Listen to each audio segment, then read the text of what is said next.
नमस्कार, आपका स्वागत है मेरे चैनल में। प्रस्तुत है गोदान उपन्यास का भाग 19। फागुन अपनी झोली में नवनीत की विभूति लेकर आ पहुंचा था। आम के पेड़ दोनों हाथों से बौर के सुगंध बांट रहे थे और कोयल आम की डालियों में छिपी हुई संगीत का गुप्त दान कर रही थी। गांव में ऊख की बुआई लग गई थी। अभी धूप नहीं निकली, पर होरी खेत में पहुंच गया। धनिया, सोना, रूपा तीनों तलैया से ऊख के भीगे हुए गट्ठे निकाल निकाल कर खेत में ला रही है और होरी गंडासे से ऊख के टुकड़े कर रहा है। अब वह दाता दिन की मजूरी करने लगा है। किसान नहीं, मजदूर है। दाता दिन से अब उसका पुरोहित जजमान का नाता नहीं, मालिक मजूर का नाता है। दाता दिन ने आकर डांटा, हाथ और फुर्ती से चलाओ होरी, इस तरह तो तुम दिन भर में न काट सकोगे। होरी ने आहत अभिमान के साथ कहा, चला ही तो रहा हूँ महाराज, बैठा तो नहीं हूँ। दाता दिन मजूरों से रगड़ कर काम लेते थे, इसलिए उनके यहाँ कोई मजूर टिकता न था। होरी उनका स्वभाव जानता था, पर जाता कहाँ। पंडित उसके सामने खड़े होकर बोले, चलाने चलाने में भेद है। एक चलाना वह है घड़ी भर में काम तमाम, दूसरा चलाना वह है कि दिन भर में एक ही बोझ ऊख न कटे। होरी ने बिस का घूंट पीकर और जोर से हाथ चलाना शुरू किया। इधर महीनों से उसे पेट भर भोजन न मिलता था। प्रायः 1 जून तो चवेने पर ही कटता था। दूसरे जून भी कभी आधा पेट भोजन मिला, कभी कड़ा का हो गया। कितना चाहता था कि हाथ और जल्दी उठे, मगर हाथ जवाब दे रहा था। इस पर दाता दिन सिर पर सवार थे। क्षण भर दम लेने पाता तो ताजा हो जाता, लेकिन दम कैसे ले, गुड़कियां पड़ने का भय था। धनिया और तीनों लड़कियां ऊख के गट्ठे लिए गीली साड़ी से लथपथ कीचड़ में सनी हुई आईं और गट्ठे पकड़कर दम मारने लगी कि दाता दीन ने डांट बताई, यहाँ तमाशा क्या देखती है धनिया, जा अपना काम कर। पैसे सेंत में नहीं आते, पहर भर में तू एक खेप लाई है। इस हिसाब से तो दिन भर में भी ऊख न ढुल पाएगी। धनिया ने त्योरी बदल कर कहा, क्या जरा दम भी न लेने दोगे महाराज? हम भी तो आदमी हैं, तुम्हारी मजूरी करने से बैल नहीं हो गए। जरा मूड पर एक गट्ठा लाद कर लाओ तो मालूम हो। दाता दिन बिगड़ उठे, पैसे देते हैं काम करने के लिए, दम मारने के लिए नहीं। दम मार लेना है तो घर पर जाकर दम लो। धनिया कुछ कहने ही जा रही थी कि होरी ने फटकार बताई, तू जाती क्यों नहीं धनिया, क्यों हुज्जत कर रही है? धनिया ने बीड़ा उठाते हुए कहा, जा तो रही हूँ, लेकिन चलते हुए बैल को ओंगी न देना चाहिए। दाता दिन ने लाल आंखें निकाल ली। जान पड़ता है अभी मिजाज ठंडा नहीं हुआ, जब ही दानी दानों को मोहताज हो। धनिया भला क्यों चुप रहने लगी थी। तुम्हारे द्वार पर भीख मांगने नहीं जाती? दाता दीन ने पहने स्वर में कहा, अगर यही हाल है तो भीख ही मांगोगी। धनिया के पास जवाब तैयार था, पर सोना उसे खींचकर तलैया की ओर ले गई। नहीं बात बढ़ जाती, लेकिन आवाज में पहुंच के बाहर दिल की जलन निकाली। भीख मांगो तुम, जो भिखमंगे की जात हो। हम तो मजूर ठहरे, जहाँ काम करेंगे वहीं 4 पैसे पाएंगे। सोना ने उसका तिरस्कार किया, अम्मा जाने भी दो, तुम तो समय नहीं देखती, बात बात पर लड़ने बैठ जाती हो। होरी उन्मत्त की भांति सिर से गंडासा उठा उठा कर ऊख के टुकड़े के ढेर करता जाता था। उसके भीतर जैसे आग लगी हुई थी, उसमें अलौकिक शक्ति आ गई थी। उसमें जो पीढ़ियों का संचित पानी था, वह इस समय जैसे भाप बनकर उसी यंत्र की सी अंध शक्ति प्रदान कर रहा था। उसकी आंखों में अंधेरा छाने लगा, सिर में फिरकी सी चल रही थी, फिर भी उसके हाथ यंत्र की गति से बिना रुके उठ रहे थे। उसकी देह में पसीने की धारा निकल रही थी, मुंह से फिचकुर छूट रहा था, सिर में धम धम का शब्द हो रहा था, पर उस पर जैसे ही कोई भूत सवार हो गया हो। सहसा उसकी आंखों में निविड़ अंधकार छा गया, मालूम हुआ वह जमीन में धंसा जा रहा है। उसने संभलने की चेष्टा से शून्य में हाथ फैला दिए और अचेत हो गया।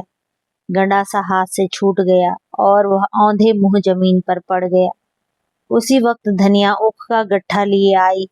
देखा तो कई आदमी होरी को घेरे खड़े हैं। एक हलवाहा दाता दीन से कह रहा था, मालिक, तुम्हें ऐसी बात न कहनी चाहिए जो आदमी को लग जाए। पानी मरते ही मरते तो मरेगा। धनिया ऊख का गट्ठा पटक कर पागलों की तरह दौड़ी हुई होरी के पास गई और उसका सिर अपनी जांघ पर रखकर बिलाप करने लगी। तुम मुझे छोड़कर कहाँ जाते हो? अरे सोना, दौड़कर पानी ला और जाकर शोभा से कह दे, दादा बेहाल हैं। हाय भगवान, अब मैं कहाँ जाऊं? अब किसकी होकर रहूंगी? कौन मुझे धनिया कहकर पुकारेगा? लाला पटेश्वरी भागे हुए आए और स्नेह भरी कठोरता से बोले, क्या करती है धनिया? होश संभाल, होरी को कुछ नहीं हुआ। गर्मी से अचेत हो गए हैं, अभी होश आता जाता है। दिल इतना कच्चा कर लेगी तो कैसे काम चलेगा? धनिया ने पटेश्वरी के पांव पकड़ लिए और रोती हुई बोली, क्या करूं लाला जी, जी नहीं मानता। भगवान ने सब कुछ हर लिया। मैं सब्र कर गई, अब सब्र नहीं होता। हाय रे मेरा हीरा। सोना पानी लाई। पटेश्वरी ने होरी के मुंह पर पानी के छींटे दिए। कई आदमी अपनी अपने अंगोछियों से हवा कर रहे थे। होरी की देह ठंडी पड़ गई थी। पटेश्वरी को भी चिंता हुई, पर धनिया को वह बराबर साहस देते जाते थे। धनिया अधीर होकर बोली, ऐसा कभी नहीं हुआ था लाला, कभी नहीं। पटेश्वरी ने पूछा, रात को कुछ खाया था? धनिया बोली, हाँ, रोटियां पकाई थी, लेकिन आजकल हमारे ऊपर जो बीत रही है वह क्या तुमसे छिपा है? महीनों से भरपेट रोटी नसीब नहीं हुई। कितना समझाती हूँ, जान रख कर काम करो, लेकिन आराम तो हमारे भाग्य में लिखा ही नहीं है। सहसा होरी ने आंखें खोल दी और उड़ती हुई नजरों से इधर उधर ताका। धनिया जैसे जी उठी, विह्वल होकर उसके गले से लिपट कर बोली, अब कैसा जी है तुम्हारा? मेरे तो परान न हो में समा गए थे। होरी ने कातर स्वर में कहा, अच्छा हूँ, न जाने कैसा जी हो गया था। धनिया ने स्नेह में डूबे भर्त्सना से कहा, देह में दम तो है नहीं, काम करते हो जान देकर। लड़कों का भाग था, नहीं तुम तो ले ही डूबे थे। पटेश्वरी ने हंसकर कहा, धनिया तो रो पीट रही थी। होरी ने आतुरता से पूछा, सचमुच तू रोती थी धनिया? धनिया ने पटेश्वरी को पीछे धकेल कर कहा, इन्हें बकने दो तुम। पूछो वह क्यों कागज छोड़कर घर से दौड़े आए थे? पटेश्वरी ने चिढ़ाया, तुम ही हीरा हीरा कहकर रोती थी, अब लाज के मारे मुकरती है। छाती पीट रही थी। होरी ने धनिया को सजल नेत्रों से देखा, पगली है क्या? अब न जाने कौन सा सुख देखने के लिए मुझे जिलाए रखना चाहती है। दो आदमी होरी को टिकाकर घर लाए और चारपाई पर लिटा दिया। दाता दीन तो कुट रहे थे कि बुआई में देर हुई जाती है, पर माता दीन इतना निर्दयी न था। दौड़कर घर से गर्म दूध लाया और एक शीशी में गुलाब जल भी लेता आया, और दूध पीकर होरी में जैसे जान आ गई। उसी वक्त गोबर एक मजदूर के सिर पर अपना सामान लादे आता दिखाई दिया। गांव के कुत्ते पहले तो भौंकते हुए उसकी तरफ दौड़े, फिर दुम हिलाने लगे। रूपा ने कहा, भैया आए, और तालियां बजाती हुई दौड़ी। सोना भी 2-3 कदम आगे बढ़ी, पर अपने उत्साह को भीतर ही दबा गई। 1 साल में उसका यौवन कुछ और संकोचशील हो गया था। झुनिया भी घूंघट निकाले द्वार पर खड़ी हो गई। गोबर ने माँ बाप के चरण छुए और रूपा को गोद में उठाकर प्यार किया। धनिया ने उसे आशीर्वाद दिया और उसका सिर अपनी छाती से लगाकर मानो अपने मातृत्व का पुरस्कार पा गई। उसका हृदय गर्व से उमड़ पड़ता था। आज तो वह रानी है, इस फटे हाल में भी रानी है। कोई उसकी आंखें देखे, उसका मुंह देखे, उसका हृदय देखे, उसकी चाल देखे, रानी भी लजा जाएगी। गोबर कितना बड़ा हो गया है और पहन ओढ़कर कैसा भला मानस लगता है। धनिया के मन में कभी अमंगल की शंका न हुई थी। उसका मन कहता था, गोबर कुशल से हैं और प्रसन्न है। आज उसे आंखों देखकर मानो उसके जीवन के धूल धक्कड़ में गुम हुआ रत्न मिल गया। मगर होरी ने मुंह फेर लिया था। गोबर ने पूछा, दादा को क्या हो गया है अम्मा?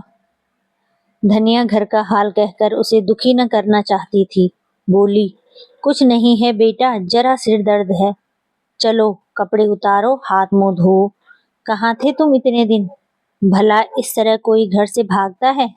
और कभी एक चिट्ठी तक न भेजी। आज साल भर के बाद जाके सुधि ली है। तुम्हारी राह देखते देखते आंखें फूट गईं। यही आशा बंधी रहती थी कि कब वह दिन आएगा और कब तुम्हें देखूंगी। कोई कहता था मिर्च भाग गया, कोई डमरा टापू बताता था। सुन सुनकर जान सूखी जाती थी। कहाँ रहे इतने दिन? गोबर ने शर्माते हुए कहा, कहीं दूर नहीं गया था अम्मा, यह लखनऊ में तो था। और इतने नियरे रहकर भी कभी एक चिट्ठी न लिखी। उधर सोना और रूपा भीतर गोबर का सामान खोलकर चीज का बांट बखरा करने में लगी हुई थी, लेकिन जुनिया दूर खड़ी थी। उसके मुख पर आज मान का शोक रंग झलक रहा है। गोबर ने उसके साथ जो व्यवहार किया है, आज वह उसका बदला लेगी। असामी को देखकर महाजन उसके वह रुपए वसूल करने को भी व्याकुल हो रहा है जो उसने बट्टे खाते में डाल दिए थे। बच्चा उन चीजों की ओर लपक रहा था और चाहता था सबका सब एक साथ मुंह में डाल ले, पर जुनिया उसे गोद से उतरने न देती थी। सोना बोली, भैया तुम्हारे लिए आईना कंगी लाए हैं भाभी। जुनिया ने उपेक्षा भाव से कहा, मुझे ऐना कंगा न चाहिए, अपने पास रखे रहें। रूपा ने बच्चे की चमकीली टोपी निकाली। ओहो, यह तो चुन्नू की टोपी है, और उसे बच्चे के सिर पर रख दिया। जुनिया ने टोपी उतारकर फेंक दी और सहसा गोबर को अंदर आते देखकर वह बालक को लिए अपनी कोठरी में चली गई। गोबर ने देखा सारा सामान खुला पड़ा है।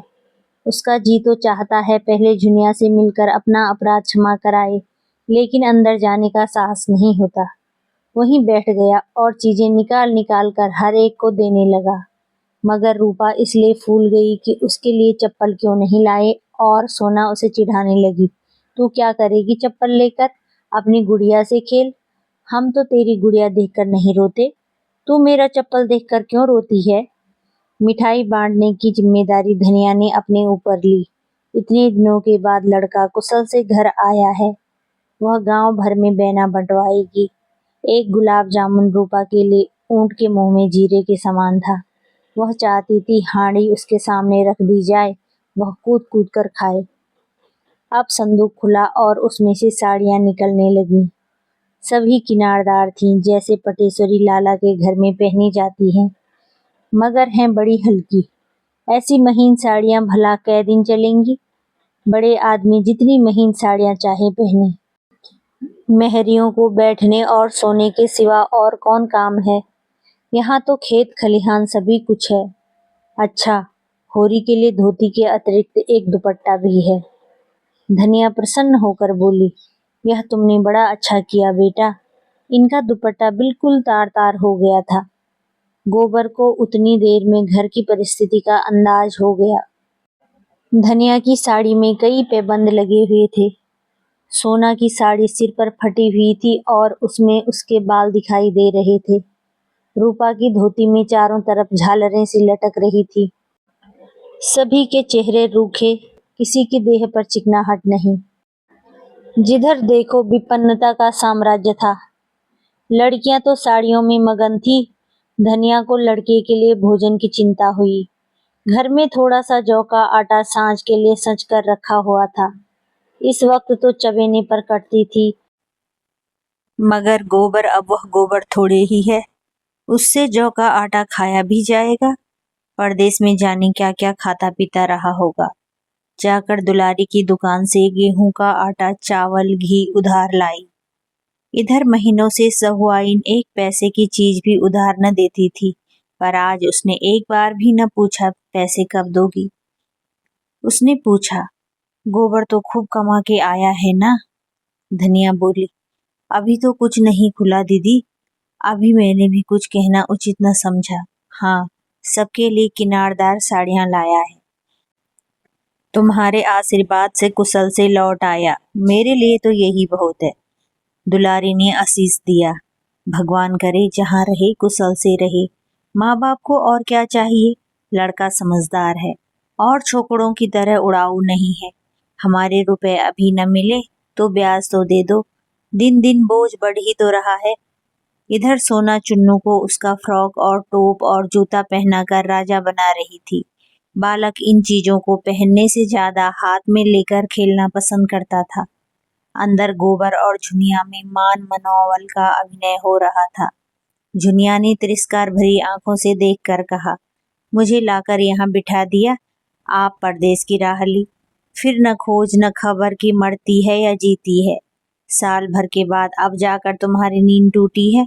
कितने बड़े कपटी हो तुम। मैं तो सोचती थी कि तुम मेरे पीछे पीछे आ रही हो और आप उड़े तो साल भर के बाद लौटे। मर्दों का विश्वास ही क्या, कहीं कोई और ताक ली होगी। सोचा होगा एक घर के लिए है ही, एक बाहर के लिए भी हो जाए। गोबर ने सफाई दी, जुनिया, मैं भगवान को साक्षी देकर कहता हूँ, जो मैंने कभी किसी की ओर ताका भी हो, लाज और डर के मारे घर से भागा जरूर, मगर तेरी याद एक क्षण के लिए भी मन से न उतरती थी। अब तो मैंने तय कर लिया है कि तुझे भी लेता जाऊंगा, इसलिए आया हूँ। तेरे घर वाले तो बहुत बिगड़े होंगे। दादा तो मेरी जान लेने पर ही उतारू थे। सच, तीनों जने यहाँ चढ़ाए थे।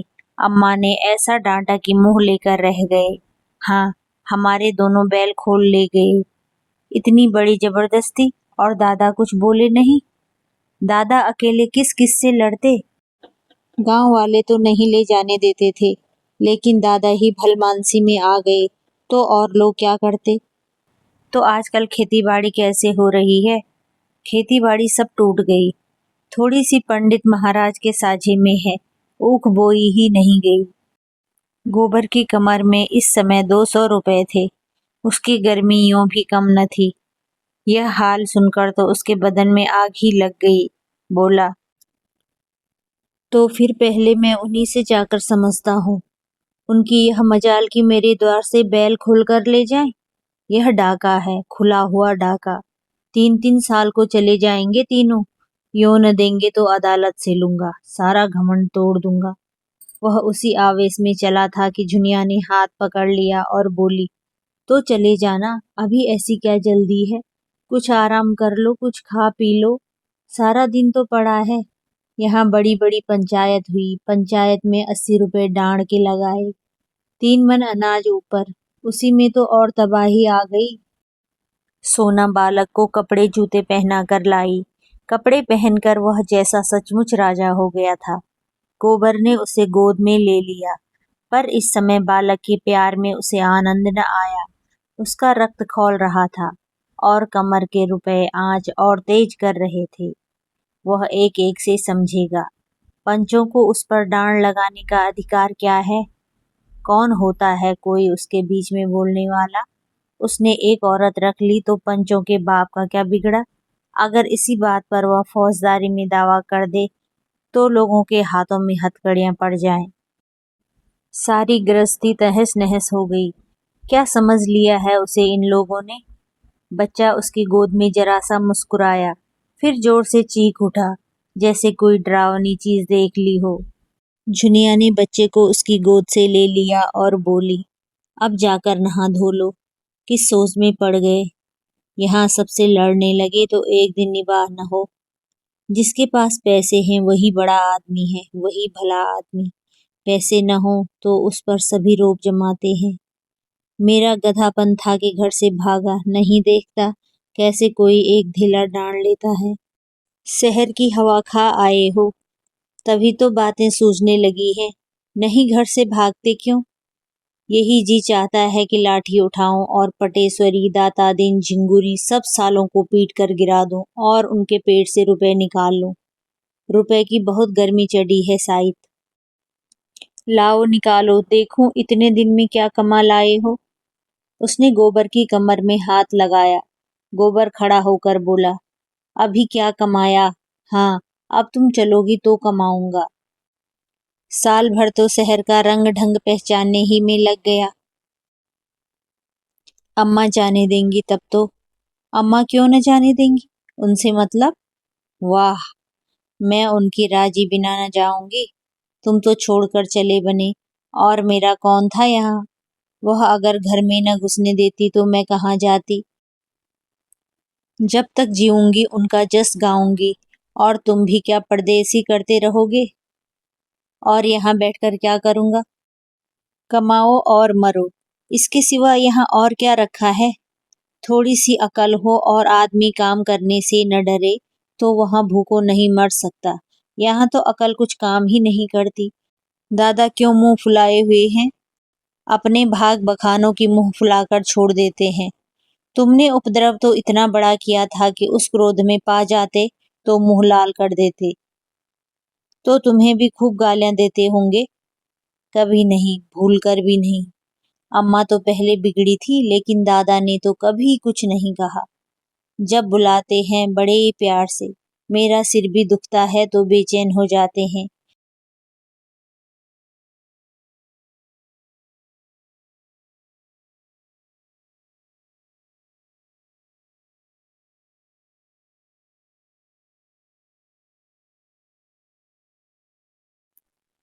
अपने बाप को देखते तो मैं इन्हें देवता समझती हूँ।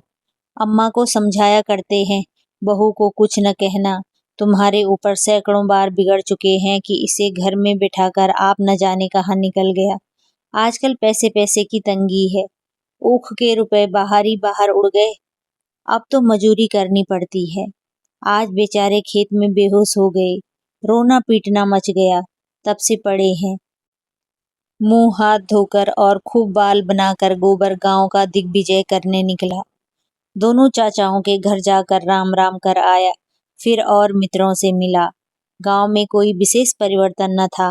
हाँ, पटेश्वरी की नई बैठक बन गई थी और झिंगुरी सिंह ने दरवाजे पर नया कुआं खुदवा लिया था। गोबर के मन में विद्रोह और भी ताला ठोंकने लगा। जिससे मिला उससे उसका आदर किया और युवकों ने तो उसे अपना हीरो बना लिया और उसके साथ लखनऊ जाने को तैयार हो गए। साल ही भर में वह क्या से क्या हो गया था। सहसा झिंगुरी सिंह अपने कुएं पर नहाते मिल गए। गोबर निकला, मगर न सलाम किया न बोला। वह ठाकुर को दिखा देना चाहता था, मैं तुम्हें कुछ नहीं समझता। झिंगुरी सिंह ने खुद ही पूछा, कब आए गोबर? मजे में तो रहे? कहीं नौकर थे लखनऊ में? गोबर ने हेकड़ी के साथ कहा, लखनऊ गुलामी करने नहीं गया था। नौकरी तो गुलामी है। मैं व्यापार करता था। ठाकुर ने कुतूहल भरी आंखों से उसे सिर से पांव तक देखा। कितना रोज पैदा करते थे? गोबर ने छुरी को भाला बनाकर उसके ऊपर चलाया। यही कोई 2.5-3 रुपए मिल जाते थे। कभी चटक गए तो 4 भी मिल गए। इससे बेसी नहीं। झिंगुरी बहुत नोच खसोट करके भी 25-30 से ज्यादा न कमा पाते थे, और यह गंवार लौंडा 100 रुपए कमाने लगा। उनका मस्तक नीचा हो गया। अब किस दावे से उस पर रौब जमा सकते हैं? वर्ण में वह जरूर ऊंचे हैं, लेकिन वर्ण कौन देखता है? उससे स्पर्धा करने का यह अवसर नहीं है। अब तो उसकी चिरौरी करके उससे कुछ काम निकाला जा सकता है। बोले, इतनी कमाई कम नहीं है बेटा, जो खर्च करते बने। गांव में 3 आने भी नहीं मिलते। भवनिया उनके जेठे पुत्र का नाम था। को भी कहीं कोई काम दिला दो तो भेज दूं। न पढ़े न लिखे, एक न एक उपद्रव करता है। तलब थोड़ी हो, कुछ गम नहीं। हाँ, 4 पैसे के ऊपर की गुंजाइश हो। गोबर ने अभिमान भरी हंसी के साथ कहा, यह ऊपरी आमदनी की चाट आमदनी को खराब कर देती है ठाकुर। लेकिन हम लोगों की आदत कुछ ऐसी बिगड़ गई है कि जब तक बेईमानी न करें पेट ही नहीं भरता। लखनऊ में मुनीमी मिल सकती है, लेकिन हर एक महाजन ईमानदार चौकस आदमी चाहता है। मैं भवानी को किसी के गले बांध तो दूं, लेकिन पीछे इन्होंने कहीं हाथ लपकाया तो वह मेरी गर्दन पकड़ेगा। संसार में इल्म की कद्र नहीं है, ईमान की कदर है। यह तमाचा लगाकर गोबर आगे निकल गया। झिंगुरी मन में ऐंठ कर रह गए, लौंडा कितने घमंड की बातें करता है। मानो धर्म का अवतार ही तो है। इसी तरह गोबर ने दाता दिन को भी रगड़ा। भोजन करने जा रहे थे। गोबर को देखकर प्रसन्न होकर बोली, मजे से तो रहे गोबर, सुना वहां कोई अच्छी जगह पा गए हो। माता दिन को भी किसी हीले से लगा दो ना, भंग पीकर पड़े रहने के सिवा यहाँ और कौन काम है। गोबर ने बनाया, तुम्हारे घर में किस बात की कमी है महाराज। जिस जजमान के द्वार पर जाकर खड़े हो जाओ, कुछ न कुछ मार ही लाओगे।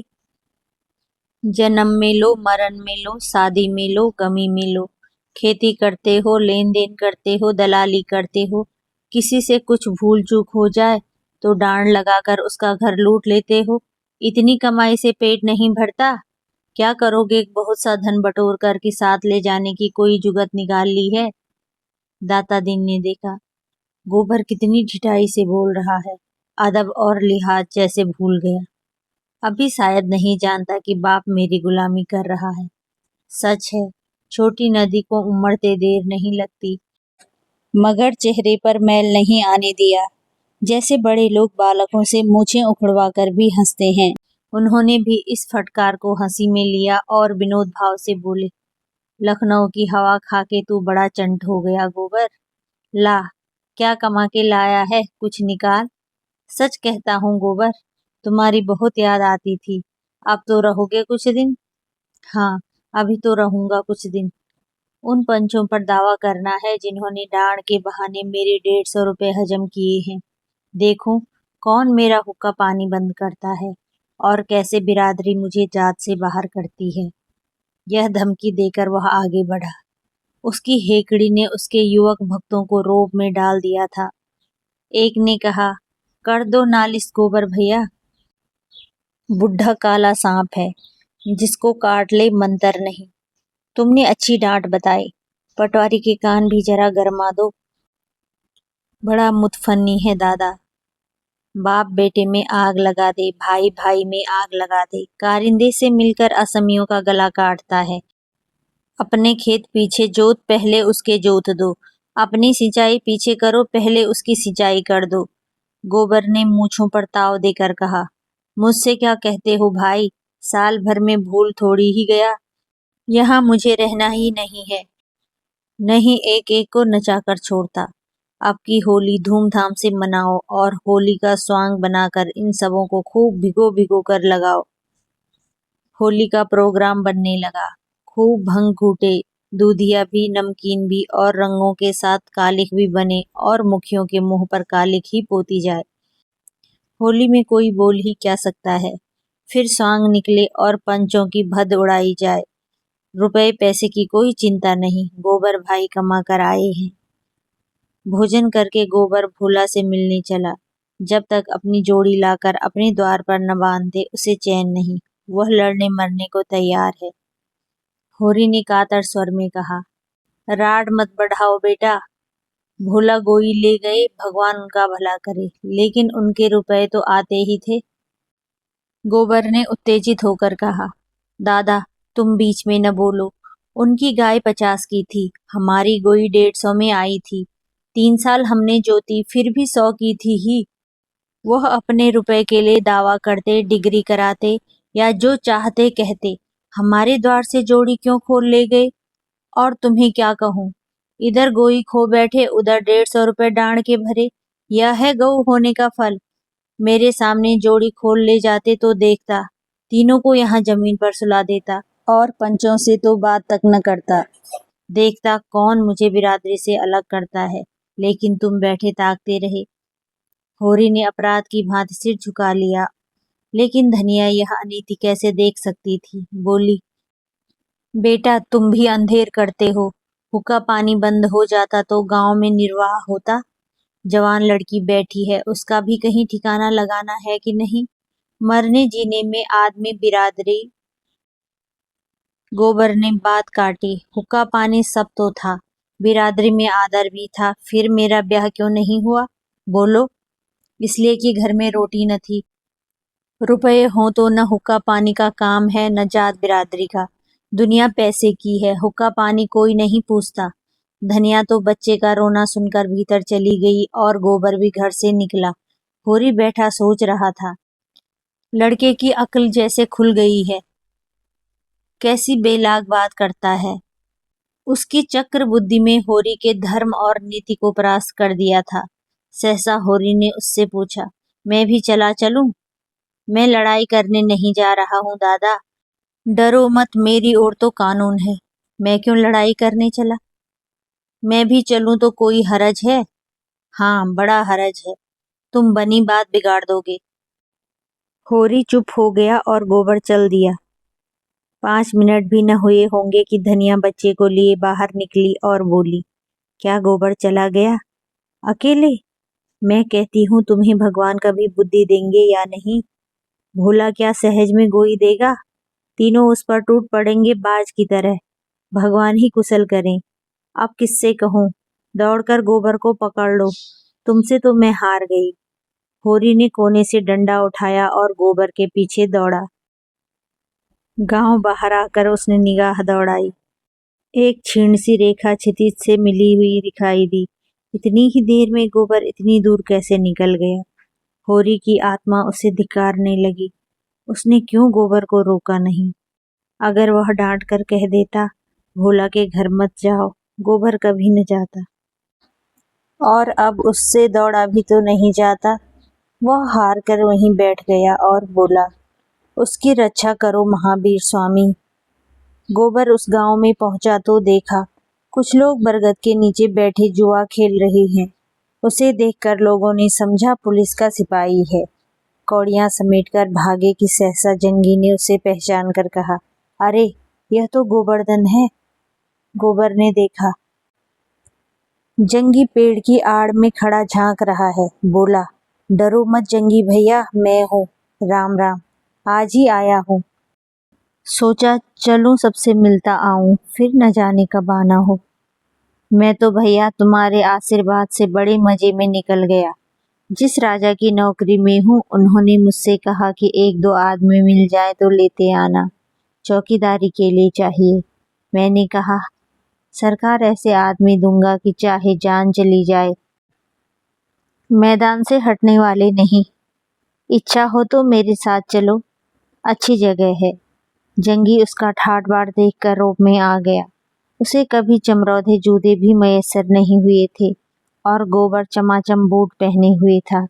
साफ सुथरी धारीदार कमीज, संवारे हुए बाल, पूरा बाबू साहब बना हुआ। फटेहाल गोबर और इस परिष्कृत गोबर में बड़ा अंतर था। हिंसा भाव कुछ तो यूं ही समय के प्रभाव से शांत हो गया था और बचा खुचा अब शांत हो गया। जुआड़ी था ही, उस पर गांजे की लत, और घर में बड़ी मुश्किल से पैसे मिलते थे। मुंह में पानी भर आया। बोला, चलूंगा क्यों नहीं, यहाँ पड़ा पड़ा मक्खी ही तो मार रहा हूँ। कै रुपए मिलेंगे? गोबर ने बड़े आत्मविश्वास से कहा, इसकी कुछ चिंता न करो, सब कुछ अपने ही हाथ में है। जो चाहोगे वह हो जाएगा। हमने सोचा घर में ही आदमी है तो बाहर क्यों जाएं? जंगी ने उत्सुकता से पूछा, काम क्या करना पड़ेगा? काम चाहे चौकीदार का हो चाहे तकादे पर जाओ, तकादे का काम सबसे अच्छा। असामी से गठ गए। आकर मालिक से कह दिया, घर पर है नहीं, चाहो तो रुपए 8 आने रोज बना सकते हो। रहने की जगह भी मिलती है, जगह की कौन कमी। पूरा महल पड़ा है, पानी का नल, बिजली, किसी बात की कमी नहीं है। कामता हैं कि कहीं गए हैं, दूध लेकर गए हैं। मुझे कोई बाजार नहीं जाने देता। कहते हैं तुम तो गांजा पी जाते हो। मैं अब बहुत कम पीता हूँ भैया, लेकिन 2 पैसे रोज तो चाहिए ही। तुम कामता से कुछ न कहना, मैं तुम्हारे साथ चलूंगा। हाँ हाँ, बेखटके चलो। होरी के बाद तो पकी रही। दोनों आदमी बातें करते भोला के द्वार पर आ पहुंचे। भोला बैठे सुतली काट रहे थे। गोबर ने लपक कर उनके चरण छुए और इस वक्त उनका गला सचमुच भर आया। बोला, काका, मुझसे जो कुछ भूल चूक हुई उसे क्षमा करो। भोला ने सुतली काटना बंद कर दिया और पथरीले स्वर में बोला, काम तो तुमने ऐसा ही किया था गोबर कि तुम्हारा सिर काट लूं तो भी पाप न लगे, लेकिन अपने द्वार पर आए हो, अब क्या कहूँ। जाओ, जैसा मेरे साथ किया उसकी सजा भगवान देंगे। कब आए? गोबर ने खूब नमक मिर्च लगाकर अपने भागोदय का वृतांत कहा और जंगी को अपने साथ ले जाने की अनुमति मांगी। भोला को जैसे बेमांगे वरदान मिल गया। जंगी घर पर एक न एक उपद्रव करता रहता था। बाहर चला जाएगा तो 4 पैसे पैदा तो करेगा, न किसी को कुछ दे अपना बोझ तो उठा लेगा। गोबर ने कहा, नहीं काका, भगवान ने चाहा और इनसे रहते बना तो 1-2 साल में आदमी हो जाएंगे। हाँ, जब इनसे रहते बने। सिर पर आ पड़ती है तो आदमी आप संभल जाता है। तो कब तक जाने का विचार है? होरी करके चला जाऊंगा। यहाँ खेती बाड़ी का सिलसिला फिर जमा दूं तो निश्चिंत हो जाऊं। होरी से कहो अब बैठ के राम राम करें। कहता तो हूँ, लेकिन जब उनसे बैठा जाए, वहाँ किसी वैद्य से तुम्हारी जान पहचान होगी। खांसी बहुत दिक कर रही है, हो सके तो कोई दवा भेज देना। एक नामी वैद्य तो मेरे पड़ोस में ही रहते हैं, उनसे हाल कह के दवा बनवा कर भेज दूंगा। खांसी रात को जोर करती है कि दिन को? नहीं बेटा, रात को। आंख नहीं लगती। नहीं वहीं कोई डॉल हो तो मैं भी वहीं चलकर रहूं। यहाँ तो कुछ पड़ता नहीं पड़ता। रोजगार का तो मजा वहाँ है काका, यहाँ क्या होगा। यहाँ रुपए का 10 सेर दूध भी कोई भी नहीं पूछता, हलवाइयों के गले लगाना पड़ता है। वहाँ 5-6 सेर भाव से चाहे तो एक घड़ी में मनो दूध बेच लो। जंगी गोबर के लिए दूध या शरबत बनाने चला गया था। भोला ने एकांत देखकर कहा, और भैया, अब इस जंजाल से जी उब गया है। जंगी का हाल देखते ही हो, कामता दूध लेकर जाता है, सानी पानी खोलना बांधना सब मुझे करना पड़ता है। अब तो यही जी चाहता है कि सुख से कहीं एक रोटी खाऊं और पड़ा रहूं।